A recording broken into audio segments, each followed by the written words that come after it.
Hello and welcome to That Nerd Thing, where we uncover the magical impact that fandoms have on our lives. I'm Morgan, and today's episode, I'm so excited. Oh my gosh, I'm already nervous already. I am chatting with another host from MuggleCast and also What the Hype podcast, a new podcast, which is amazing. Micah Tannenbaum, which I have also been listening to you for 19 years. I have my 19 years later MuggleCast shirt on. Oh, very cool. So welcome to the show. I'm so glad you're here. Yeah, thanks so much for having me on. So does this mean now that you've officially, in Horace Slughorn fashion, completed the set? Yep. I know I was going to include that in the intro and I forgot. Yes, this is the set now is complete. So now everybody can move on to their part 2 episodes. Oh, all right. So do you want to tell, I feel like listeners at this point know a little bit, they know about MuggleCast, but do you want to maybe just tell listeners about the podcast that you're on? Yeah, sure. So I've been a part of MuggleCast, as you mentioned, for over 19 years at this point, which is just absurd to say out loud. And it's been quite a journey from the start to where we are now. And also very cool to be able to look back on almost 2 decades of podcasting and to see how the podcasting landscape has changed. And the fact that you can pretty much get a podcast on anything that you could possibly want nowadays. So with Harry Potter, obviously having had its heyday, we're still kind of going through the books. We're using this as an opportunity now as adults because we were a little bit younger the first time we did it.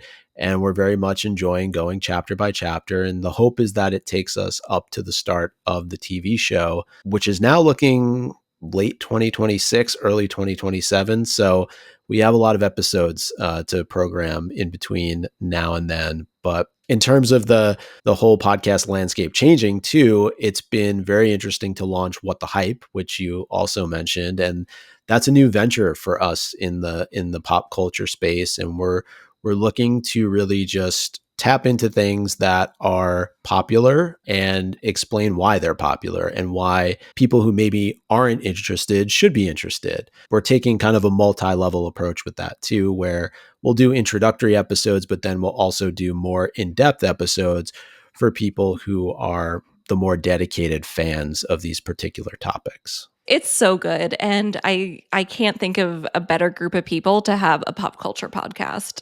I'm so glad that you all came out with it. Well, thank you. We're working our way through it. You know, the podcasting space is much more crowded than it was when we started MuggleCast in 2005. So we really need to work to find our sweet spot. Yeah. And we're getting there. We've only been around with that podcast for a couple of months. So it's going to take some time, but we're excited about it. So what is it like to record that versus recording MuggleCast? I feel like MuggleCast is just so turnkey right now. Like you show up, you know what you're going to do, you know what you're going to say, or maybe you don't even need to prep as much for a show that you've done for 20 years, and you just know that you can naturally fit into the conversation. Yeah. Now, we certainly have a document that we put together every single week. Somebody leads the discussion. We all add notes in, but I think for me anyway, I'm much more comfortable with doing that show each week. But at the same time, it's also very fun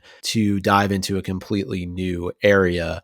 And I'm also, I think, much more mindful of the fact that there are people out there who are much bigger fans of the things that we're talking about than I am. And I don't necessarily claim to be an expert in any way, shape, or form with some of these discussions that we're having. But I think that's also what makes it fun, is that you're bringing a fresh perspective to it. Maybe in some cases, if you're talking about a TV show or a movie, you've never seen it before, or maybe it's your first entry point to it. But it's definitely different approaching MuggleCast each week. And then for the What the Hype episodes, it's just going to take some time to get used to. Yeah, I sent in an email requesting that you all do an episode on the TV show Severance. I don't know if you've seen it. It's on Apple TV. It's so good. Season 2 comes out in January, but it's a cool sci-fi type of show on Apple TV with Adam Scott. He was from Parks and Rec. It's so good. It's really good. I don't want to spoil anything because the first episode is kind of whoa. Yeah, and the interesting thing too about it is that I'm always willing to jump into an episode to be part of the conversation, because maybe I'll get interested in something that I never otherwise would have watched or read. And I think that's another hook for the show is that's what we're hoping listeners do as well. It's like, we know that not everybody who listens is going to be a fan of what we're talking about, but the hope is that, maybe you will become one, or maybe, somebody in your household will become one as a result of listening to the show. Yeah. I mean, I definitely recommend every show that you put out. And if anybody wants to hear me on What the Hype, I was on one of the Bridgerton episodes, and that was a lot of fun. So check it out. Yeah. Are you ready to get into your nerdy identity? Oh, well, wait, where can Sure. everybody find like MuggleCast and What the Hype? I have to do the plugs. Sure. So MuggleCast, you can find at MuggleCast across all of the social platforms that are out there: Facebook, X, Instagram, YouTube, TikTok, and mostly the same for What the Hype at What the Hype Podcast on all platforms, with the exception of X, because, things are never easy on that platform anymore. I think it's true. At What the Hype Show. Awesome. Everybody go check both of those shows out. What is the first thing that you were nerdy about? It's funny. I actually had to go and send a text off to my parents to see if they could give me a little bit of insight into this. I love that. But I thought about this a lot. We actually did a What the Hype episode, 2 What the Hype episodes on Ghostbusters. And I think for me, that was probably a entry point into nerdom. Is that even a word? Mm-hmm. Am I making that up? No, that's a word. Okay. But I was thinking about a lot of the things that I watched growing up as a kid. Ghostbusters definitely is at the top of the list. Teenage Mutant Ninja Turtles also high on that list. And then as I started to get a little bit older, because I was an 80s kid, I grew up in the 80s and early 90s. And so Power Rangers, and then Pokemon blew up probably like mid to late 90s. Is that accurate? I'm trying to remember, but I think so. This is kind of my trajectory here in terms of things that I was interested in. Were you like a collector or Yeah, so I had a lot of the Ghostbusters figurines and the Ninja Turtle figurines, and you'd play with them. And the Ghostbusters, I had the house, the firehouse, and the Ectomobile. I had the little the trapper that they used to catch all the ghosts. So yeah, that was a big part of my childhood growing up. And same thing with the Power Rangers. Yet a lot of just figurines that you would play with, and Pokemon was more of the video games, and then obviously the trading cards became huge. Cool. So this episode's coming out, I think September 30th, right at, the beginning of October, my favorite month, Halloween. So if Ghostbusters was kind of like your first nerdy thing, are you a big fan of Halloween? Sure. Yeah. I love the fall. Fall is definitely my favorite season. And, in terms of scary movies, not like a huge fan. I did have a good friend of mine growing up that loved the Halloween movies. So definitely introduced me to Michael Myers. And, I kind of lived in one of those neighborhoods like Haddonfield. And so when I would walk home at night after watching it, I would always be looking over my shoulder and have to walk a lot more quickly because I was anticipating turning around and, seeing somebody in a Michael Myers mask not too far in the distance. Yeah. So I'm in Florida, and I go to every so often Halloween Horror Nights every year. And I remember they had a themed house with Halloween and Michael Myers. And I just remember that was the scariest house, but it was the best. Yeah, it was a very iconic character. And I know there's been about 1,000 versions of that movie that have been made since. Yeah. But yeah, he's become part of the lore. And I love the videos that often pop up around this time on social media of it's him and Freddy Krueger and Jason just goofing off and doing things. Yeah. So that's a lot of fun. What is your favorite nerdy thing? I feel like this is an easy one. I have to say Harry Potter.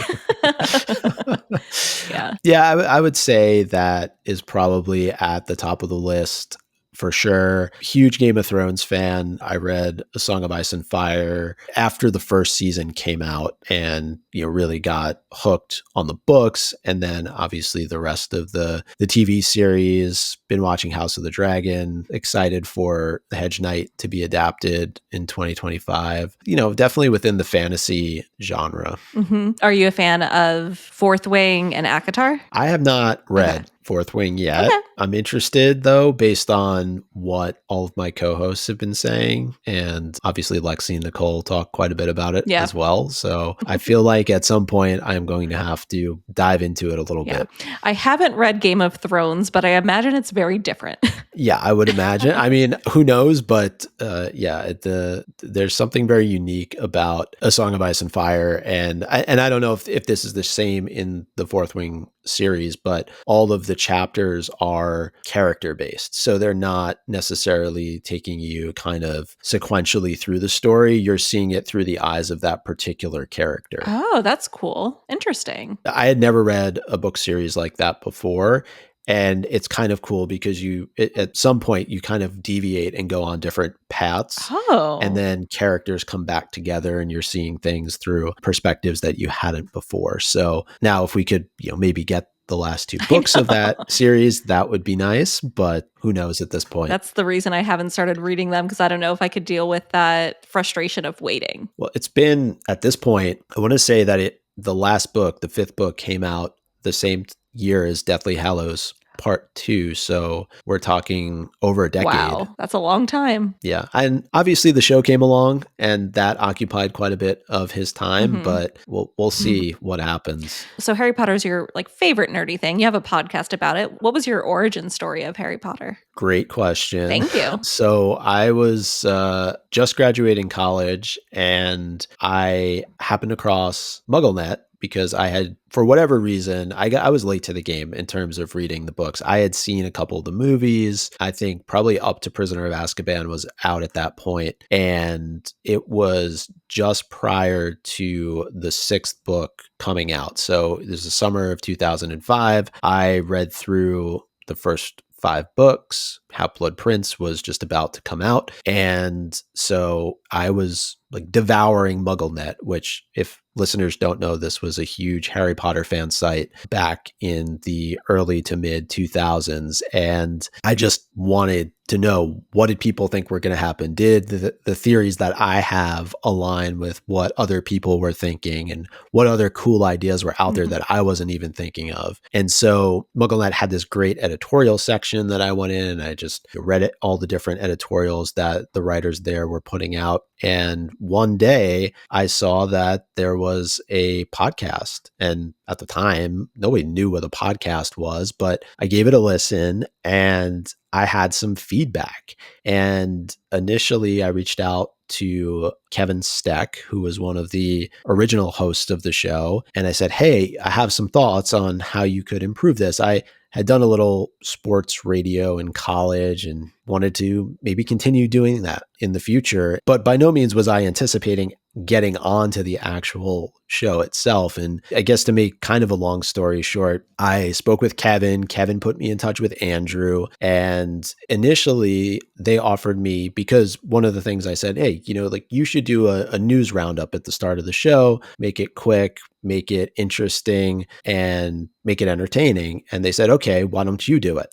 And so I was like, all right, I'll try it out. I'll see what, initially it was probably more like sending in an audition tape and seeing what they thought about it. And they really liked it. And so at first I was pre-recording the news and sending it to them. And that was, I remember that. Wow. That was my contribution to the show. And then probably around, we'll say 7 episodes in, because 7 is the most magical number. So that would make sense.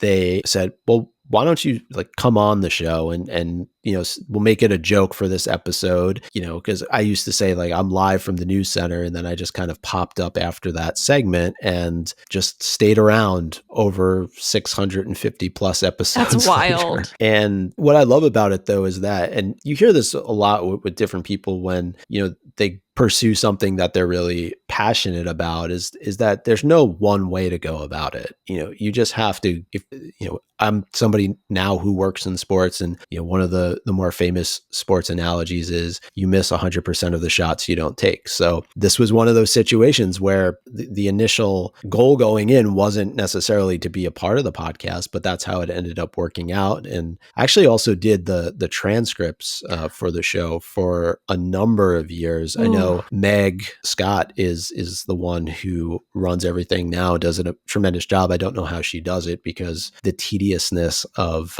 show transcripts is a lot to have to handle. But that's kind of the origin story. That's super cool. And now 19 years later, you're still doing it. Still doing it, still enjoying it. And as mentioned earlier, going through the books chapter by chapter and doing it through a totally different perspective as an adult. Not to say I wasn't an adult when I first graduated college, but you have more life experiences and you're able to draw on those. And I think we have a lot of fun segments planned for this go round of chapter by chapter. And we like coming up with new ideas for the show too. We like coming up with different discussions. We like having guests on like yourself and you know, talking with different content creators and seeing how the fandom has evolved over these last almost 20 years, talking with other podcasters who are in the Harry Potter space, who maybe just found the books not that long ago. So it's definitely something that all of us enjoy all these years later. Otherwise, we wouldn't do it. Yeah. And I think that passion is reflected in the quality of the podcast. I mean, MuggleCast is the reason why I didn't want to start a podcast, because I was like, my standards are too high. If I do a podcast, it has to, like, you know, sound good, have a little bit of structure. But yeah, no, it's so good. Well, you're doing a great job. Thank you.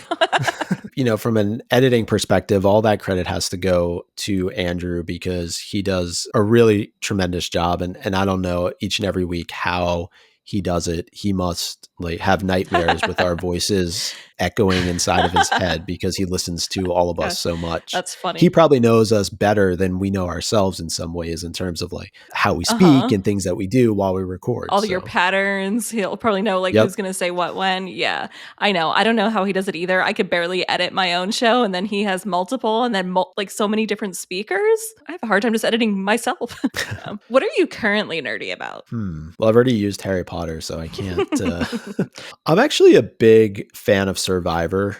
We just actually did an episode of What the Hype on Survivor, and I've watched it for the last 24 years, and it's just something that draws me in every time that a new season is out, and I'll often get hooked on certain contestants and really like invest in them and want them to go all the way and win the $1 million prize, and they get very disappointed when they don't. And then I just need a reality check to say, hold on, these are people competing for $1 million and they're going to do things and say things that probably don't reflect who they actually are. Sure. So that's something that I'm definitely nerdy about right now. I'll consume a lot of different podcasts that are out there that talk Survivor 24/7 up until the finale. Yeah. So I haven't really seen much of Survivor, but I was a fan for a long time of Big Brother. And I feel like those online worlds know a lot about each other. So I think I've read a lot about different Survivor contestants and different things about the show. Do you watch Big Brother?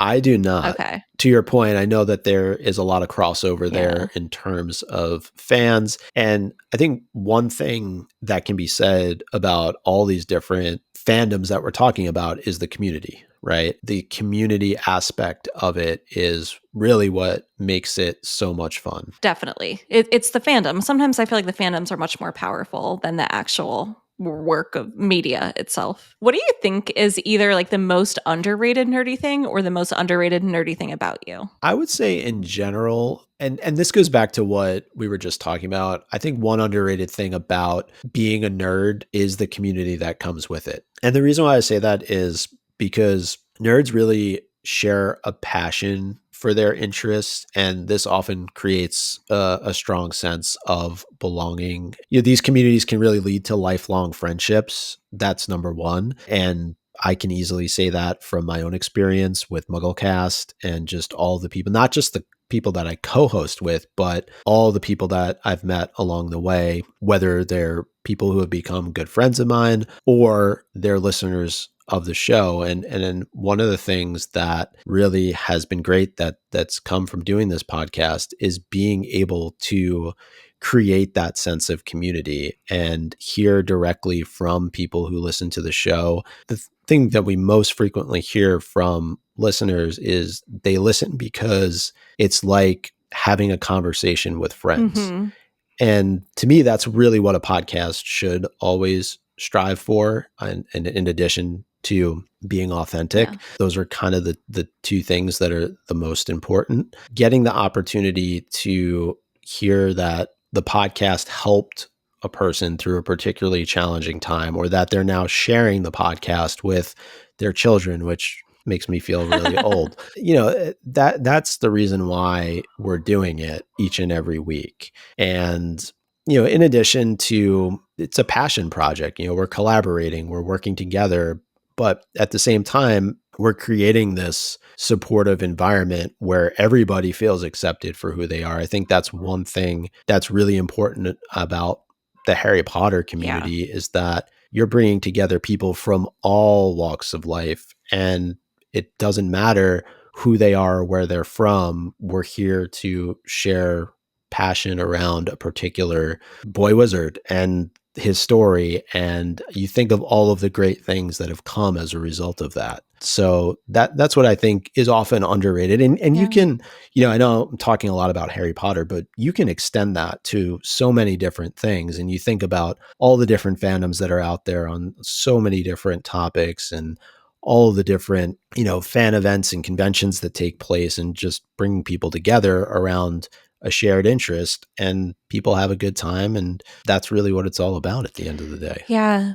I think you bring up such a great point, though, about just being authentic on a podcast and having the conversations. And I think, yes, it's about Harry Potter, but again, I think just the chemistry between all of you, and you're all very likable. I think that's a huge piece of it. Don't inflate their egos. I will. But that's I can part of it too is, as you say, like, you get to know people really well. And I always enjoy being able to just dig when I can. I can do it probably a lot more on What the Hype, because the restrictions aren't as tight there as they are with MuggleCast. I have to be careful with certain things that I say, because we are a family friendly show. But any opportunity to, particularly Andrew, to give him a hard time, I always love doing it. But it's all love. It's all in good fun. When I was creating this podcast, I wrote down what I wanted listeners to feel while listening to it. And I really, as I was doing that, I was just thinking how I feel listening. Well, at the time, it was just MuggleCast and Millennial. I was just thinking, how do I feel while listening to these two shows? And that's what I hope to just embody at some point with this show. I mean, it's a little different because it's interviews with different people every week, but that's why I didn't want this to just be a typical interview. I really wanted to feel more like a conversation. It is so important what you say when it comes to authenticity, because people can tell when you're full of it. And, we've gotten much feedback over the years, but I think the one thing that we can hang our hat on is the authenticity piece of it. And doesn't mean we always get everything right. It doesn't mean that we're not open to criticism. We certainly are, and we take feedback and we incorporate it, and we read that just as we'll read anything else. But I think people can tell when you're not being real. Oh yeah, for sure. What is the most random nerdy thing about you? Aside from having done the podcast for 19 years, I think that's probably high on the list. Yeah. I was thinking about this one too. I don't answer Jeopardy questions that I think are a waste of time. Okay, explain. So if there's a $200 question that has an obvious answer, I'll just sit there. And then if somebody gives the answer, I'll just kind of give them a little bit of a side eye. Do you mean when you're sitting with people? Yeah. That's so funny. I think that might be one of the most random nerdy facts we've had on the show so far. I love how specific that is. How long have you been watching Jeopardy? Probably most of my life. I don't remember as much necessarily watching it as a kid, but in college we used to, whenever it was on, we would get together and sit around the table and play for pennies, or just for nothing of consequence. But after college, it just would become part of my routine in terms of, if I can catch it on, I'm not going to go back and watch it if I miss it during the day or something like that. But if I'm able to catch it in the evening, then I certainly will. Cool. So I know you said you work in sports. What is it like to do that and then have these podcasts that probably use a completely different part of your brain? Yeah, it's definitely, there are times where it's challenging, for sure. I think that, when you work the quote unquote real job, and then you have to come home at night and, as you're saying, like flip on a different portion of your brain to do the podcast. But part of the reason why I do the podcast is because it is an outlet, because it is an opportunity to escape a little bit. And I think I'm getting there with What the Hype, but certainly having done MuggleCast for so long, there's an energy about being able to plan a show and then lead the discussion and make sure that you get in the points that you want to make. And I think just knowing that each and every week that you're getting together with friends, even if it's only for a couple of hours, to talk about something that you love to talk about, and you're also able to do it with an audience which is just as interested. And, we're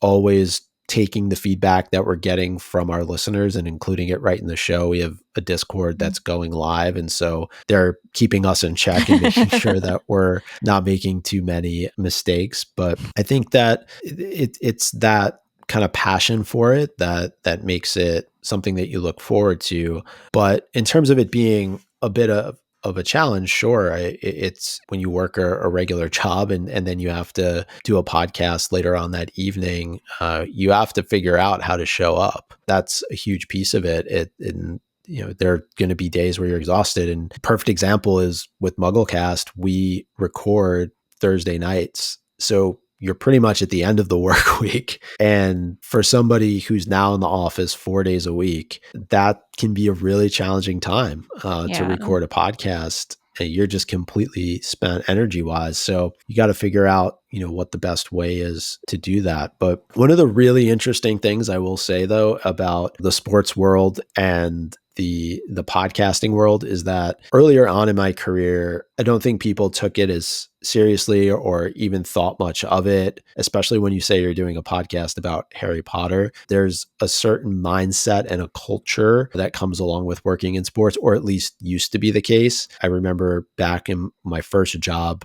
when I worked in arena football, and I had shared my resume with my boss because at the time he was helping me look for something new because I wasn't a full-time employee. And he's like, he calls me on the phone. He's like, come into my office and bring Hermione with you. And I didn't know where that was ultimately going to end up. But now in the work that I do, so many people that I talk to about the podcast are like, oh, where can I listen to it? And so many of them grew up Harry Potter fans. So it's just a really kind of cool way to also talk to people and get to know them a little bit. So the dynamic has shifted a lot, and they also are blown away by the fact that it's been around as long as it has. So it's definitely been a unique experience, to say the least. What is it like for you to have fans? Because I know you have a lot of fans. It was definitely weird initially when we would go and do these live shows and you would be asked to sign. It was usually a Harry Potter book. And at the time, you're just thinking to yourself, this is very strange because this is not my work. I did not write this. I don't have the right to be able to sign, much less like, why do you really want my signature?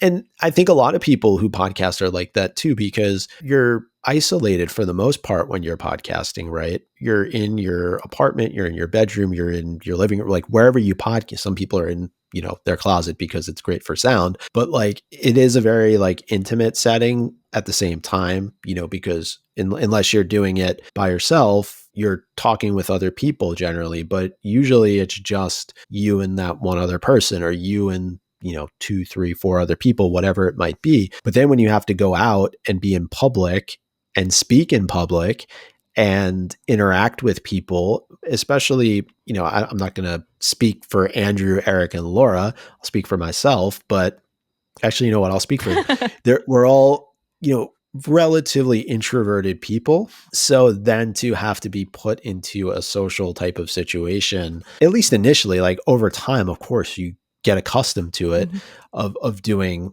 public events, but it's definitely nerve-wracking and it's anxiety inducing. And it's probably similar to how I felt doing the podcast initially, right? Mm-hmm. Like, and maybe even doing it on video for the first time Oh, a couple of years yeah. ago, because when we started, video was not a thing. When we first started recording, the iPhone didn't even exist. So to put it into like context, we were using Skype.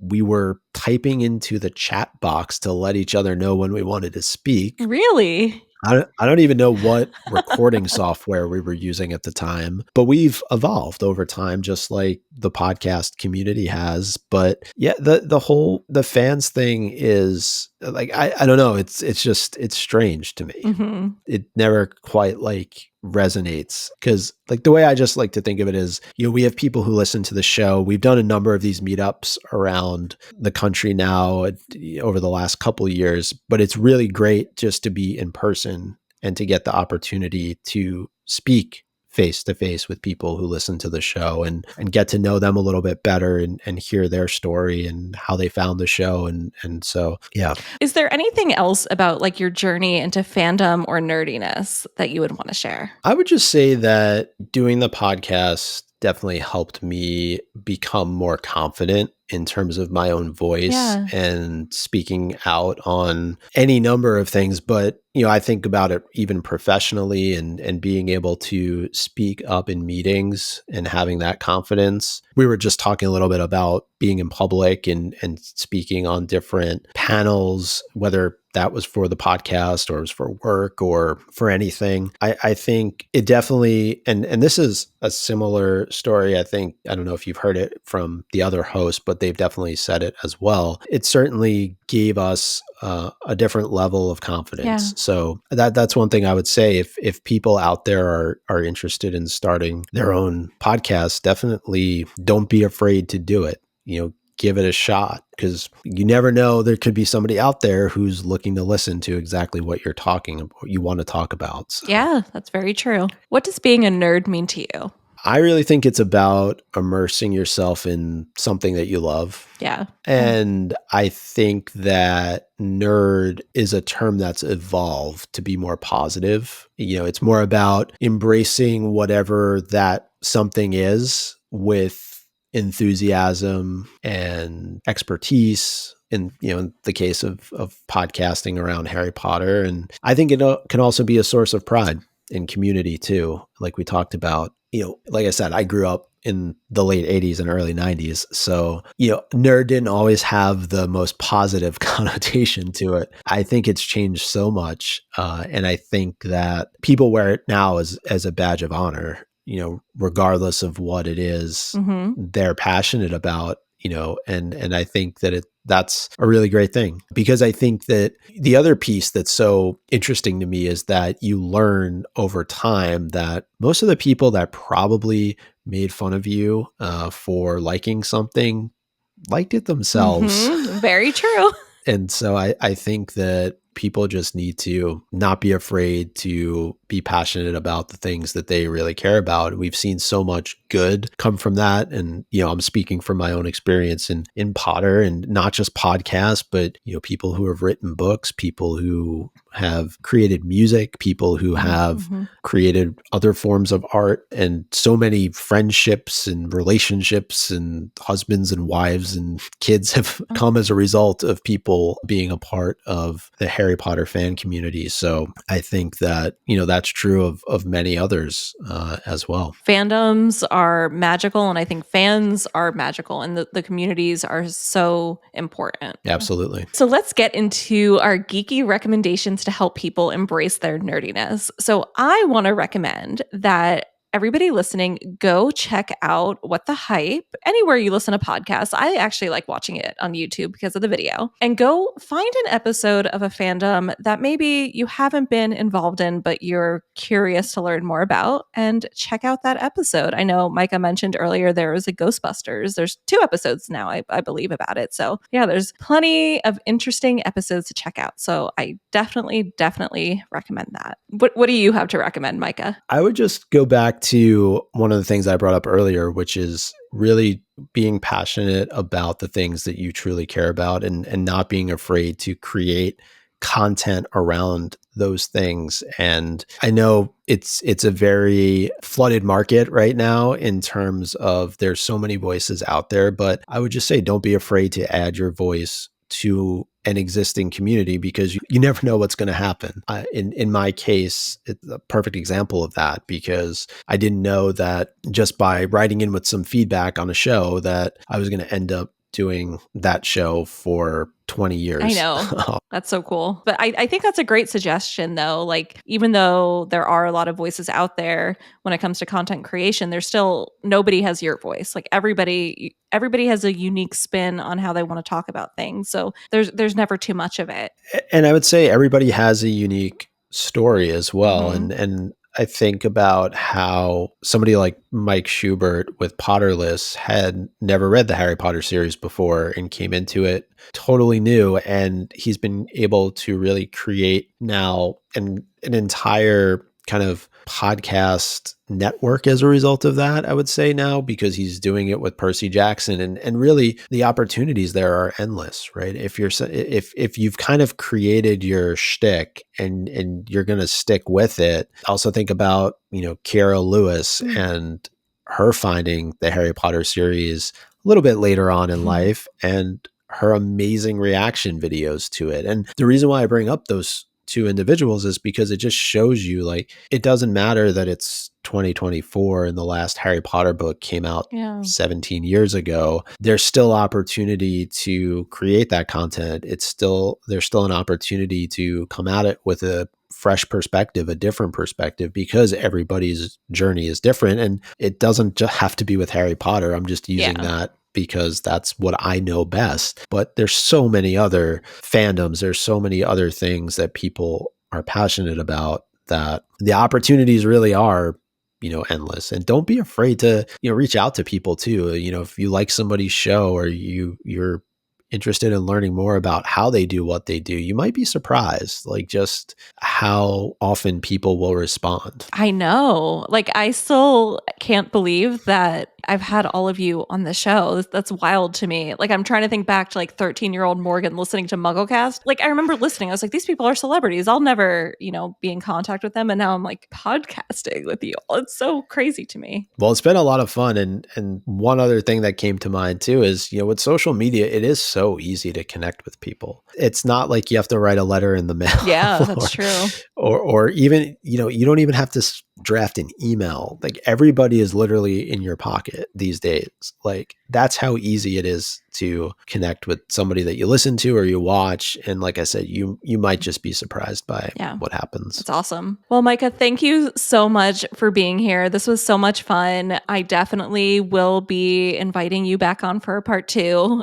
Sometimes I feel like I just made this podcast so I could, like, interview all of you and, like, be friends with all of you eventually, but you are friends with us. What are you talking about?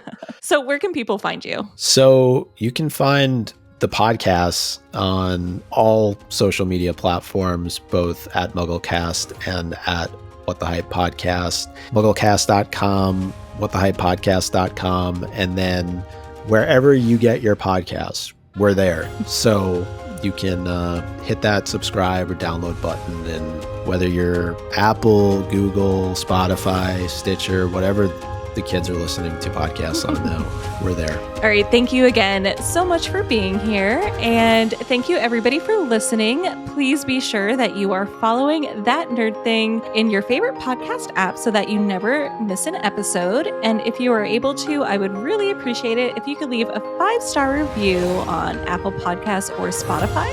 And if you are watching on YouTube, if you can please subscribe to the channel and like this video. You can email me at thatnerdthingpod@gmail.com, and you can follow the show on social media at thatnerdthingpod. Thank you for listening, and we'll see you next time. Bye. Bye.